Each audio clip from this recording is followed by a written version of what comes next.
Hey everybody, today's topic is going to be liver health and the herb milk thistle. So let's begin. I'm going to give you some information. According to the American Liver Foundation, approximately 5.5 million Americans are living with a chronic liver disease or cirrhosis. Liver cancer incidence has tripled since 1980. About 30,000 Americans die of liver cancer every year. So what do you usually hear when people's organs fail, right? It's usually the liver or the kidneys. Okay, so those are the two areas that I tell everybody. Well, digestion, liver, and kidneys, they should all be supported.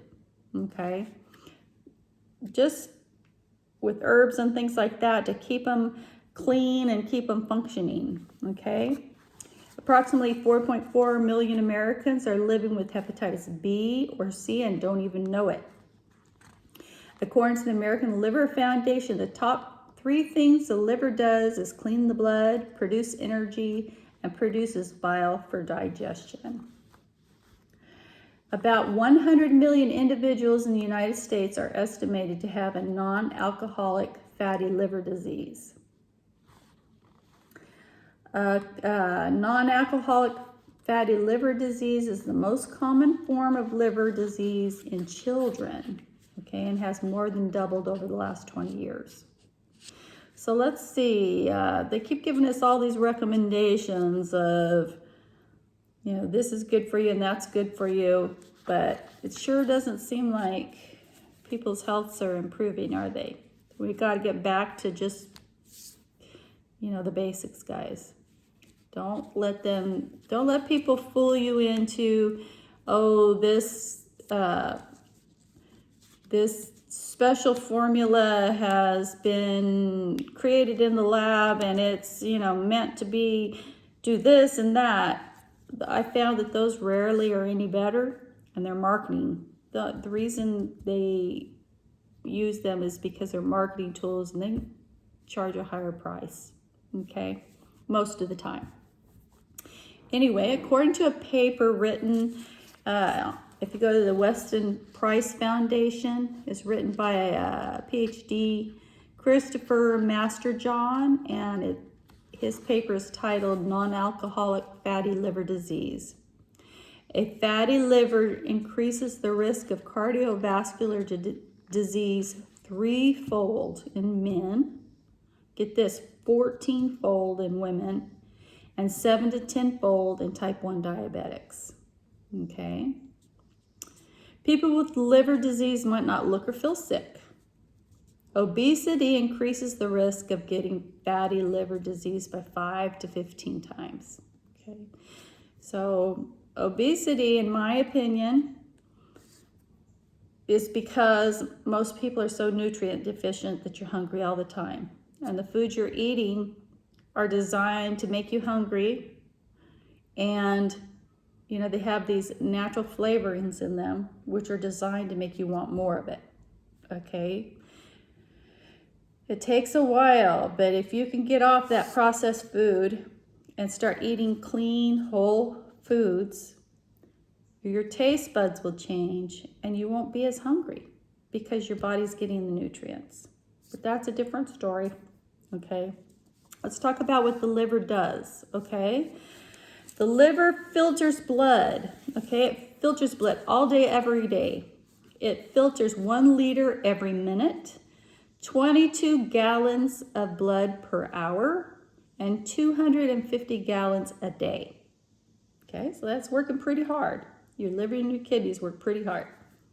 It makes bile to store in the gallbladder for digestion.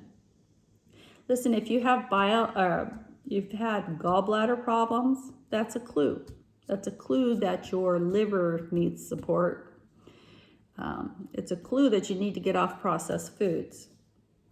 Because what makes gallbladders have problems is because the bile gets thick and it can't pass through the ducts. You have problems, they go in, they take it out.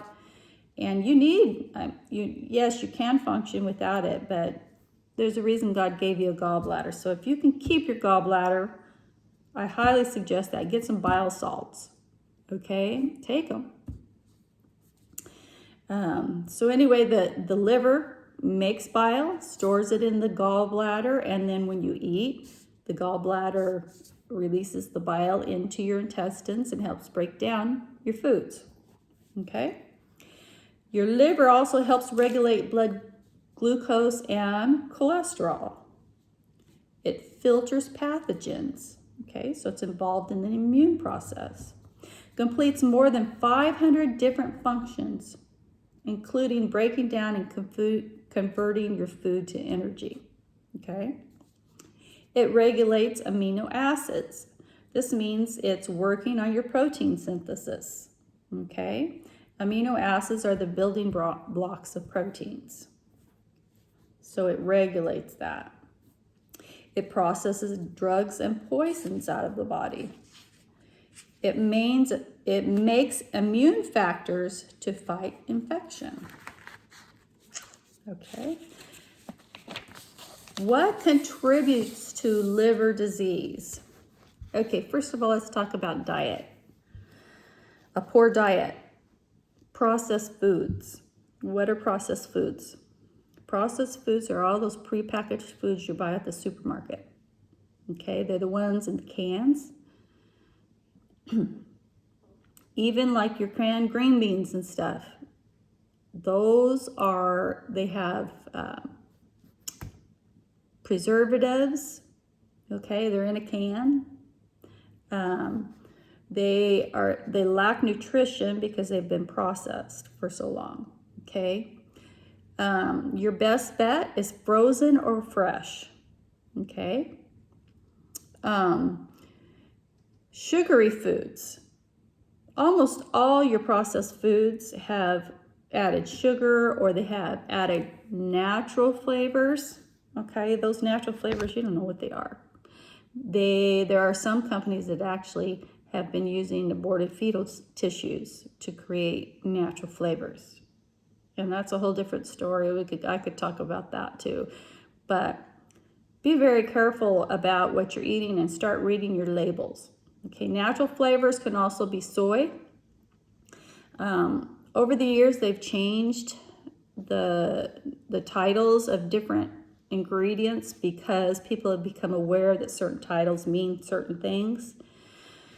So your natural flavors could be gluten. It could be aborted fetal cells, you don't know. It could be soy. And I don't know about you, but I certainly don't want to be eating fetal tissue, babies. Okay, so basically that's what it is. It's crazy, I know. And some of you are very shocked to hear that, but it's true. Check into it. Go to places if you want to do real research on things like that, things that are called conspiracy theory. Go to DuckDuckGo and go to other search engines besides the main ones, because the main ones block information that they don't want you to see. If you go to DuckDuckGo, and that's one I use, you can find more information. Okay. Anyway, let's get back to your diet. So, corn sugar, that's the worst thing on your liver that you could have. So those bottled drinks, excuse me, the bottled drinks that have that are made with corn sugar, bad on your liver. I don't care what they say. I know it is made from a natural ingredient, but it's processed. Okay. Excessive alcohol, street drugs, and then just toxic chemicals. We live in a toxic environment, and actually studies have shown that your indoor atmosphere is more toxic than the outdoor atmosphere, because we use chemicals to clean our house. We have plastic, almost everything's plastic. Plastics, you guys, when they break down, they're called xenoestrogens, these chemicals that are released. They're not good for you. They're not like the estrogen that your body makes. So they break down, the cleaning products have them, okay? Your bug sprays and things like that, they have them. Preservatives are, in our foods, where we spray our crops with insecticides and fungicides. Those create xenoestrogens. Makeup has metals in it. So we live in toxic environments, and so it's really important to support your liver, okay? Here are some symptoms that you might have that will show that you could be having some liver issues. Abdominal pain and swelling, especially if you bloat every time you eat a meal. That's a good sign that you need to support your liver. Do you burp after every meal? Or do you burp just in general? That's another sign that you need support. Jaundice in the whites of your eyes, or jaundice on your skin, okay? Itchy skin. Now, why would that be? Why would itchy skin be a sign? Well, your skin is a detoxification organ, okay? So it's called the third kidney. When your liver and your kidneys are not getting all the crap out, it's coming out your skin in the form of acne, itching, rashes, okay? All that stuff is a sign that your body is toxic and you need to detoxify. Now, I'm talking mainly today about the liver, but your kidneys are also very important. And we'll talk about that another day. Pale stools. So are your stools, really light in color? That's a sign, because bile is dark. It's a dark green color. So if you have pale stools, that's saying that your bile is not getting in there, okay? Chronic fatigue. Obviously, if your liver has over 500 functions and it's not functioning right, one of the side effects is going to be tiredness, okay? Nausea, vomiting, you're bruising easily. So if you're bruising easily, your liver isn't making the proteins that it needs to make out of the amino acids, okay? Raised liver enzymes, sleep disturbances, acne, fluid retention, fluid in the body, extra fluid. Now, I've seen people who have detoxed and I'm like, whoa.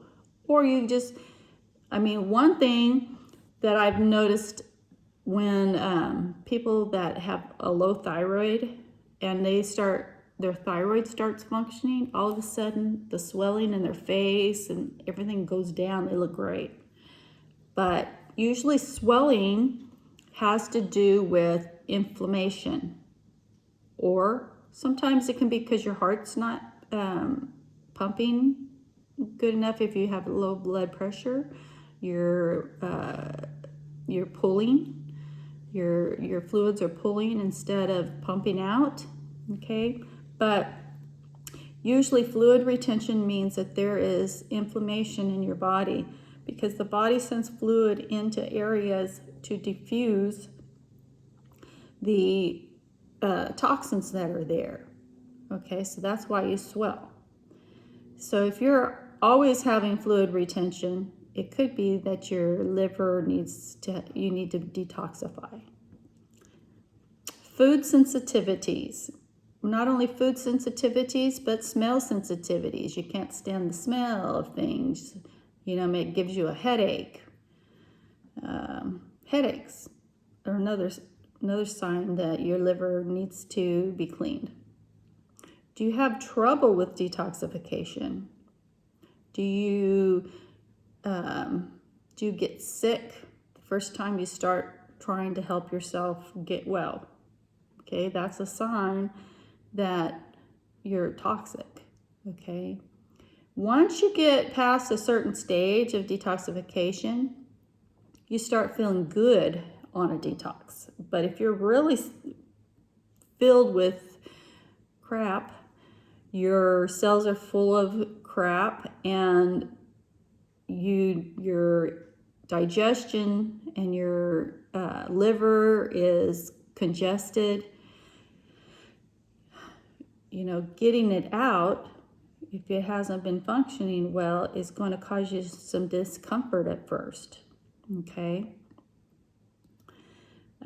Exposure to toxins at work. Maybe you work in a place where you're constantly exposed to toxins. You need to think seriously about always supporting your liver.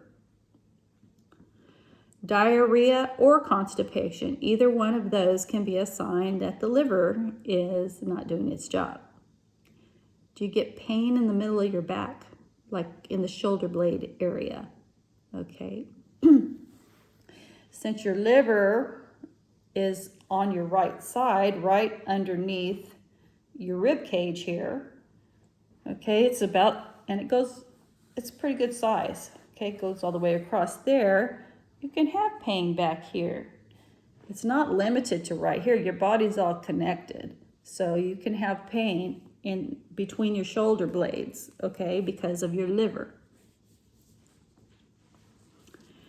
Do you have pain okay, so here's your rib cage, my rib cage. Find your rib cage, all right? Press underneath there. Palpate it. Is there pain anywhere in there? Hope not. Because if there is, you need help. Okay, now so your liver's all around here, right? Right about in here. Right about, not the very bottom, but couple of ribs up. Right under there, that's where the gallbladder area is. So anything in there where you have pain, that's your gallbladder. So you need to get some bile salts, okay? Start taking those for your gallbladder in addition to your liver support, okay? Okay, also impaired brain function. Okay, so do you have a cloudy mind? You're losing words, you can't think straight. Okay, well, you think we have so many toxins that actually do pass the blood-brain barrier. Okay, also sugar metabolism. Okay, so sugar, they call Alzheimer's the type 3 diabetes because it destroys your brain. Okay, so that's another reason to support your liver and to help get your blood sugar under control so that your brain doesn't have to deal with the excess sugar damage. Okay, let's talk about how are we going to improve the liver function. Okay, like always, your food. Your food. Okay, eat as clean as you can. I know not everybody can afford organic. If you can, buy organic. Know your neighborhood farmers. What are they putting on their foods? I'd rather buy from my local farmer, but if they're not growing organically, I'll pay it at the grocery store. I want organic because that's extra chemicals. So if you can't buy organic, you get you that vegetable wash and you wash your food. Now, you're not getting everything because the ground is getting those chemicals in the dirt too. So it's actually becoming part of your food. Okay, not only that, those chemicals have destroyed the nutrients that are in the ground. So eating organic is the best way. However, even poor quality living food is better than processed food. Okay, and if you can, the more bitter things you eat, like the bitter lettuces, radishes, greens, things like that, that's what your liver likes. So they'll eat those kinds of things. So raw fruits and vegetables, the more raw you can eat, the better. And the reason is because all living raw, or I should say frozen The raw or frozen fruits and vegetables have their digestive enzymes in them. So you're taking a lot of the burden off your digestive system by eating raw foods. That'll help your pancreas too. That helps the bloating. That helps everything. Not only that, because the food is living, it still has the energy that it had. That has. Everything has a electrical field. Okay? Why do you think they can put probes on the outside of your body and check your heartbeat? And what, how much energy is in your heart? Okay, it's because you have electrical impulses throughout your body, and everything does. Everything is either negative or well, that's not the right term, but some things have a good energy and some things have a bad energy. And fruits and vegetables have good energy. Now your fruits have the highest energy level. They've been measured. Okay, they've actually done studies and measured the amount of energy that these foods have in them. And your fruits have way more than even your vegetables. So fruits are your best choice. Next are your raw vegetables. Fruits are very detoxifying and pulling. They will help pull out excess things within your cells. And they're very energizing. Okay. Bitter plants, I've already told you about the bitter plants are believed to help nourish the liver. Okay, and then you can do castor oil packs. If you take castor oil, right? You heat it up. You want to soak a rag. Get that rag nice and warm as you can possibly handle it. Put it on your liver, okay, right against your skin. You want it right against your skin because that castor oil is detoxifying and pulling. So you put it on there, you put plastic over the top of it, and then you put a heating pad. And you want to keep it as warm as you can handle it, okay? You do that for about 2 hours a day, as many times as you can. And this helps stimulate the phase 1, phase 2 detoxification process. All right. Now I'm going to talk about milk thistle and why I love milk thistle so much. Okay. There's other names for milk thistle: holy thistle, Marian thistle, Our Lady's thistle, Saint Mary thistle, wild artichoke, and then there's a German name, Marian distel, and then a French, which I can't speak French, obviously, Chardon Marie. Anyway, those are some other names you might find it under, but I think usually it's holy thistle or wild artichoke, okay?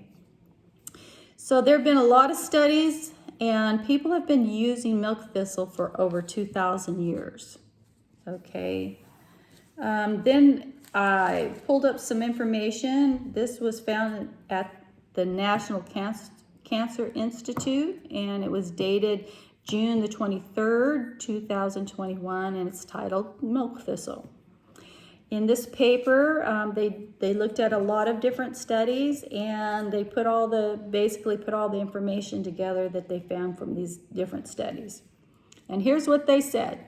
Milk thistle has been used for more than 2,000 years as a treatment for liver and biliary disorders.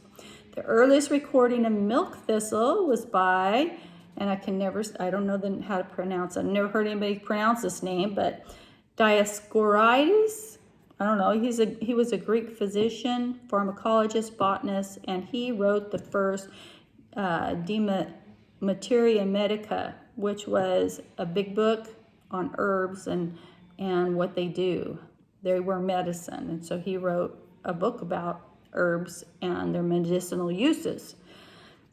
He wrote that, or he lived in the time of 80, 40 to 90, and he recommended milk thistle for the treatment of snake bites.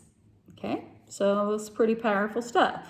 In Europe, milk thistle is Administered intravenously as the only effective antidote for the deadly toxic mushroom named Amanita phalloides.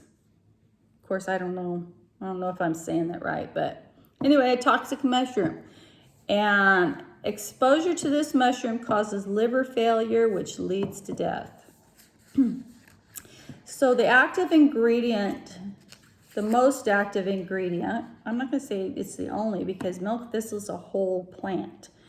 Silymarin is one of the active ingredients in milk thistle, okay? And they think silymarin is the ingredient that does all these wonderful things that they've been looking at.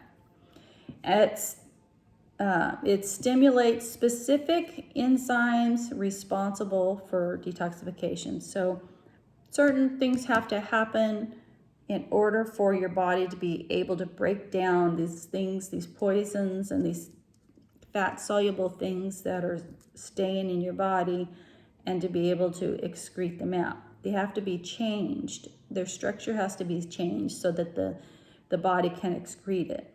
Otherwise, they stay in the tissues. Animal models have shown that milk thistle will inhibit tumor initiation. So in other words, they won't start. Tumor growth won't start. And it inhibits their promotion. So if you already have a tumor, it helps keep it from growing. It accelerates the regeneration of liver cells. So if you've had liver disease or any kind of liver problems, you can help, or milk thistle will help in the regeneration of liver cells. Now, there have been mixed reviews on milk thistle in human studies, and according to the paper, and this is always with anything, okay? The way the study is done, the quality of the milk thistle, the quality of the substances, and how the substances or the studies are done, and who is doing them. Was this a medical or a pharmaceutical company that was doing it, that didn't really care, or really doesn't want milk thistle to be good for you so they can sell their drugs? Who's doing it? What is the quality of the milk thistle? So anyway, in these studies, they found that they weren't consistent. The outcomes were not consistent. Milk thistle is very well tolerated. Nobody's ever died from it or had any reactions that were harmful to them. The only thing that's ever been recorded is mild reactions in very, very high doses of silymarin, which is the active ingredient. You might have a little bit of upset stomach and diarrhea if you take 1,500 milligrams a day. Okay, but that was not very many people had even recorded that. Okay, it's also safe for pregnant women and for babies. Okay. Another paper from the National Institute of Health website titled Milk Thistle. Studies have shown patients treated with 600 milligrams a day of silymarin for 12 months had lower fasting insulin levels. Okay, so that's the blood glucose we're talking about, metabolism. And in a study of 25 patients treated for 4 months with 200 milligrams of silymarin 3 times a day before meals, the blood glucose levels dropped from 156 to 133 compared to the placebo group. The HbA1c levels also dropped by an average of 1 point. They had significantly reduced levels of total cholesterol, triglycerides, and LDL. The mechanism of action is as antioxidant, anti-inflammatory, and antibiotic abilities. So it's pretty amazing, milk thistle is. And I have put together some protocols for the liver.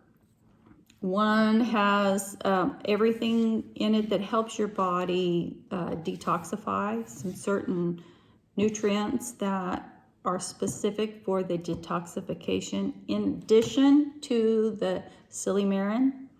And then the other one is the milk thistle. So you're hitting the liver and your whole body. If you're supporting the liver, you're supporting your whole body. So anyway, I have that protocol for you. And if you would like to save on that, anytime you order anything through my Full Script account, you will always get 5% off. That would be in addition to any promotions that Full Script themselves is having. And I have specifically chosen these because I know that they don't have synthetic ingredients. One of them is not an organic one, but it is tested for purity. So, and it does not have any synthetic ingredients in it. So I know that they're food products for your body and your body can handle it well. So you can email me at linda.wells, WELLS, naturopath, NATUROPATH, @gmail.com. And I can get you set up and send you the protocol, or you can just sign up for yourself. I'll put a link below, and how you do that is you just enter your email address and create a password, and then you became my client, and we can talk back and forth about what is best for you. And I can, if you do it that way, if you go through my email, I can give you an additional 5% off. If you just sign up on your own, it won't happen that way. So it makes it easier for me if I know that you've done it. And I can give you that additional 5%. Okay, everybody? I hope you're having a great day, and you guys all take care of those livers. Get off the processed food.